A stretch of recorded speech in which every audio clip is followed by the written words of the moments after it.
guys, how's it going?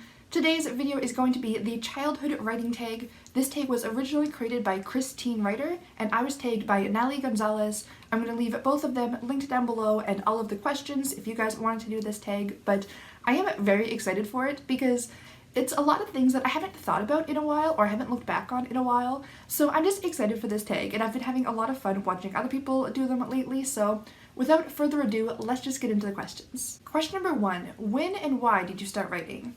So I remember when I was very young, like 4 or 5-ish, every time I would draw a picture I would write a little story that went along with it underneath, but I don't really know if I want to count that because it was more just I finished my picture and I wanted to add more, so I wrote a story that went along with it.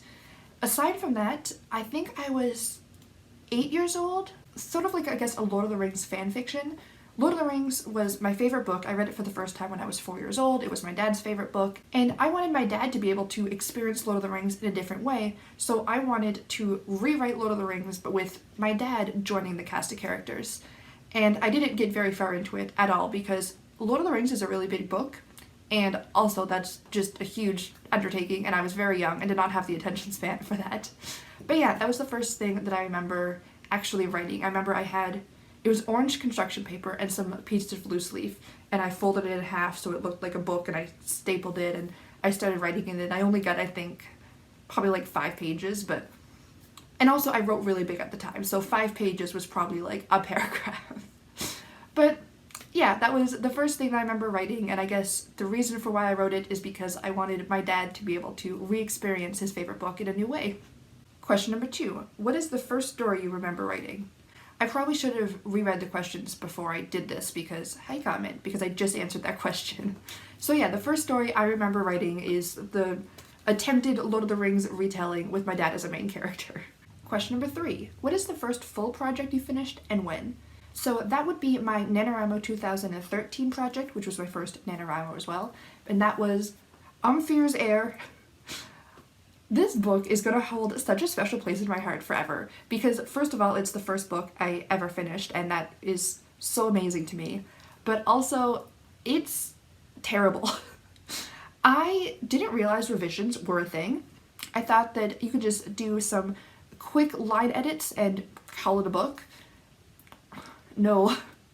The plot honestly isn't anything unique. It's an orphan who gets adopted by the king of this country, and then he dies, and then she gets banished, and now she has to fight her way back and reclaim her rightful spot, and yeah, it's just a very typical questy fantasy story, but it was really fun to write, and just the fact that I finished it is very exciting for me. And I've mentioned a couple times that the reason I got more serious into writing is because I was just having a lot of trouble dealing with some things, so it helped me to put my circumstances in a completely fictional world and deal with them that way, and that's what this is. So there's a lot of really cool parallels with how I was feeling and what was going on that is just really interesting to read back on. I have decided that eventually I'm going to reread this and do some sort of reading vlog, laughing at myself vlog for this because I know that I've improved so much since then, which is good, but it's just funny to look back at where you started and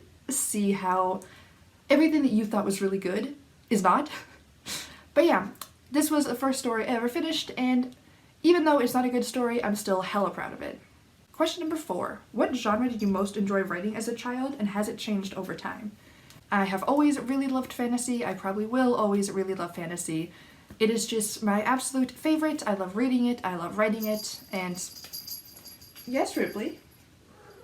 Question number 5, do you remember the first negative feedback you got on a story? Back in grade 8, so I was probably about 12 years old, my friends were all writing fanfiction, and a lot of the fanfiction they were writing was about shows that I didn't watch or series that I hadn't read, stuff like that, so I kind of felt a little bit left out, so I started writing kind of along with them, but about our group of friends just doing cool things, because I wanted to feel included, and yeah, anyways. Most of them were just quick little stories about funny things that we did or weird adventures we were going on, and I remember that one of my friends was telling me, you know, oh, it's a good story, but none of your characters are who they're supposed to be, because I was writing about my group of friends and the things that they were doing were things that my friends wouldn't have done, or their characters weren't really in line with my real life friends.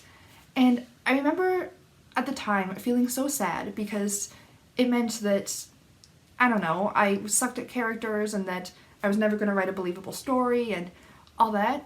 And then I realized that the problem is that I'm writing based off of real people and I want them to behave the way they do in my head. So that's what kind of led me to start creating my own original characters, because I could decide their personalities and their character arcs and everything like that. Hi, Ripley. So even though it hurt my feelings at the time, it was definitely for the best, and they were 100% right.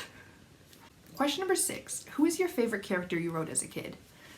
I don't really remember any of my original characters from when I was that young. They just didn't really stick in my head, I guess. But when I was writing my stories about me and my friends, one of my friends, he had mono at the time, and he missed like a month of school or something like that. And it kind of became this inside joke that when he did come back to school, he wasn't really there and we were hallucinating and he was an imaginary friend, and it sounds really lame and dorky when I'm explaining it, but we were 12 and it was really funny, okay? So in my comics, he kind of became the comic relief, just like absolutely ridiculous character who didn't really exist and he just popped out of nowheres. So he was definitely very fun to write, even though, again, his character behaved nothing like the real life guy did at all, but yeah, I'd say that that was my favorite. Question number 7, share some old writing of yours. I was looking through my old notebooks because I know that I have most of them still because I don't throw things out, but I found this one that I was very proud of at the time. So, like I said, my friends were all writing fan fiction when I was in grade 8, and I wanted to feel included, but I didn't really follow any of the same fandoms as they did. My biggest fandom was, and still is, wrestling. And even though none of my other friends liked wrestling, I decided to start writing wrestling fanfiction. So that's what I did. And I found one of my old notebooks. So this was probably in about 2003, 2004 maybe? Somewhere around there. But at the time, WWE's 2 main shows, Raw and SmackDown, were still 2 completely separate brands. And I used to write fanfiction about them combining the 2 brands and hiring me as like the general manager or one of the commentators. Sometimes I was a wrestler. Like I would always like insert myself in there because that was just fun to me. So yeah, this was one of them. And here's the title page. It's WWE Raw Down. In case you didn't know, which it's okay if you don't, that is the Raw logo and font with the SmackDown color scheme. I know, genius. Also, at the time, the way that we all wrote fanfiction is like script format, like such and such character and then their lines, if that makes sense. So, yeah. Teddy Long. But Mr. McMahon, joining Raw and SmackDown for how long again? Coach, grumbling. 6 months. Teddy. 6 months? That ain't gonna fly, playa. If... Coach. Listen, Teddy, I'm as mad about this as you are. But, whispers, but Vince usually changes his mind when we don't complain about his bad ideas, so don't say anything to him or... Vince. Bad ideas? Bad ideas? In Coach's face. I'll tell you a bad idea. Hiring you. Coach. Whoa, Mr. McMahon has 47 nose hairs. Vince, face red with anger. Get out of my office, both of you, now! Coach. Aw, leaves. Teddy. But I'm innocent, playa. Leaves too. Coach.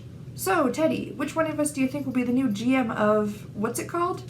Teddy. WWE Raw Down. Coach. Ew. I'm making fun of my own name I came up with. Teddy. Tell me about it, playa. Coach. I think I'll be the general manager. Teddy. No, because I will be. Are you feeling that, playa?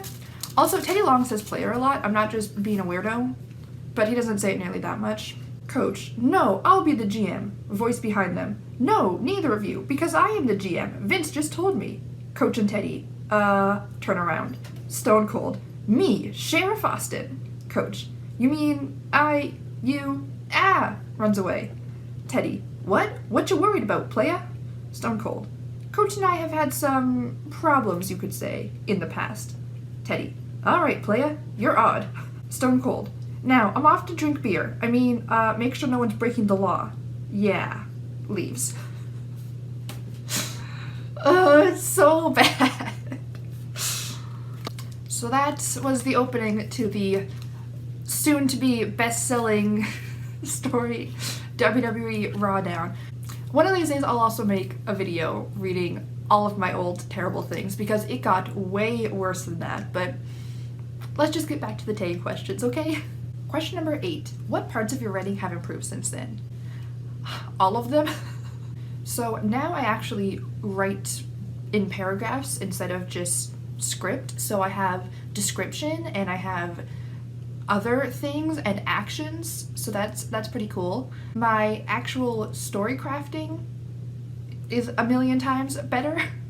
Basically, when I was a kid, my main priorities were just funny lines, and that was all I focused on, just character, funny line, character, funny line, character, funny line. And while that is okay, there has to be more to a story, and I've learned that since then, and definitely improved since then. Question number 9. Are there any parts of your writing that haven't changed much?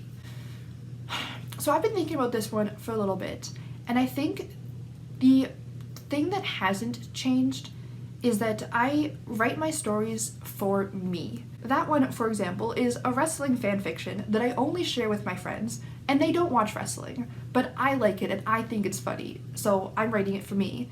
And that's what I'm doing with my current stories, you know? I don't ever plan to publish them, which I'm thinking is probably going to be like next week's video, so I'm not going to go too far into it, but basically I write for myself and I write what I would like, and that really hasn't changed at all. And question number 10, if you could tell your childhood self one thing, what would it be? When I was thinking about answers to this question, the first thing that I was thinking of was, you know, make character sheets so that your character's actions are in line with their personality, or learn how to spell before you write something in pen, because I had a lot of things scratched out, and just overall writing advice. But honestly, if I could tell myself one thing, don't feel so self-conscious about sharing your work, and if you're proud of something, be proud of it. So I remember back in high school, I was probably about 16 at the time, and I was looking back on my old stories that I wrote over the last couple of years, and I remember being so embarrassed that I actually showed people my writing, because it wasn't good. And it's not good. I'm not ever saying that it is, because it's terrible. It really, really is. But I used to have one of my notebooks, I had space in the back for my friends to write things down, and we kind of used it for passing notes in class, and anyways. And I remember just feeling so unbelievably embarrassed that I would let other people read something this terrible, and that I wanted them to write feedback about it, and I just remember feeling really ashamed of that. And it took me a lot of years to kind of get over that, because I wrote this when I was 12 years old.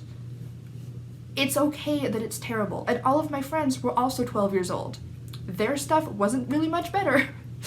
And I don't know, I think that it was just a bad mindset to be in, that if something's not perfect, it's not worth sharing with people. And that's a habit that I'm still trying to break out of, and a mindset that I'm still trying to overcome. And also, I can probably guarantee that not a single one of my friends remembers a dang thing that I wrote back when I was 12. So, I don't know, I guess I would just tell my childhood self, if you like your story and you want someone else to read it, let them read it. And that was the final question. So this was so much fun. I really like just looking back on silly things like this, and it's really good to see how far you've come and also just reflect and laugh about things. So I definitely recommend this tag if anyone else wants to do it. Like I said, the questions are all down below. And if you do this tag, then definitely let me know so I can check out your video and see your answers, because I always love stuff like that. If you enjoyed this video, please click the like button to let me know, and subscribe to stay up to date with my reading, my writing, my cats, etc. I post new videos every Wednesday and Sunday. So I hope to see you guys next time, and until then, have a great day. Bye!